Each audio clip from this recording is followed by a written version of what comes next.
Depuis le 23, nous accueillons sur le territoire béninois, je dirais dans l'église Famille de Dieu du Bénin, la visite de travail des nouveaux élus du conseil régional pour le laïcat de l'Afrique de l'Ouest.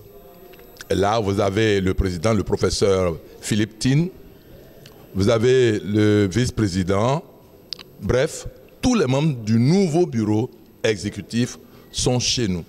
Ils sont là parce que, après notre 4e assemblée générale à Abidjan, tout dernièrement, en novembre 2024, ils ont estimé qu'ils doivent descendre dans le pays où se trouve le président épiscopal régional du laïcat, de la famille et de la vie, en la personne de son Excellence Monseigneur François Nyorosso, évêque du diocèse de Dassa, qui est en même temps le président de la commission épiscopale pour le laïcat, la famille et la vie.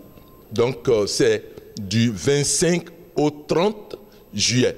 Donc ils auront à élaborer le plan d'action du laïcat dans l'espace Afrique de l'Ouest.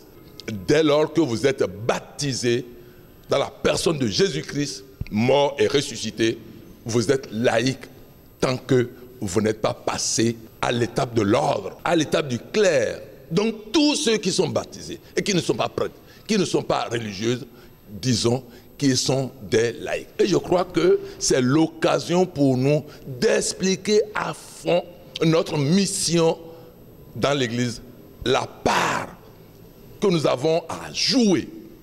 Il faut absolument que nous prenions conscience que nous avons notre partition à jouer au sein de la famille ecclésiale. C'est, j'allais dire, l'aboutissement d'un cheminement pour un nouveau départ.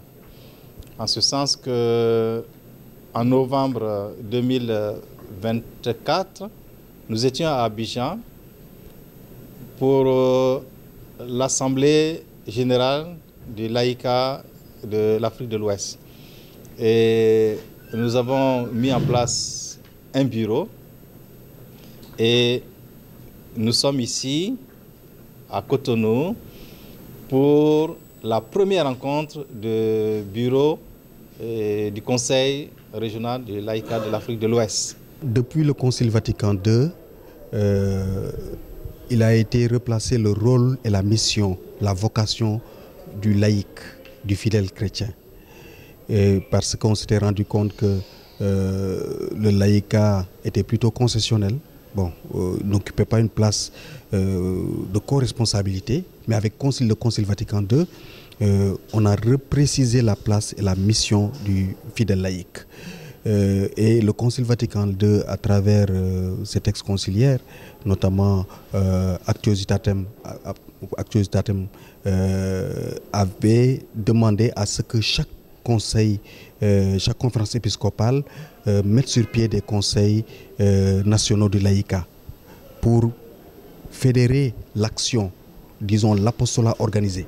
Parce que nous avons l'apostolat individuel, mais l'apostolat organisé. C'est-à-dire que tous les mouvements, associations qui appartiennent à l'Église catholique. Donc quand on parle de laïcat, entendez par là toutes les structures, tous les groupes qui appartiennent à l'Église catholique.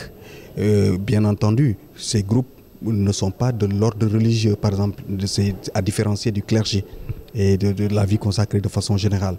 Mais ce que nous pouvons dire, c'est que appartient à ce laïcat tout baptisé, qui n'est pas prêtre,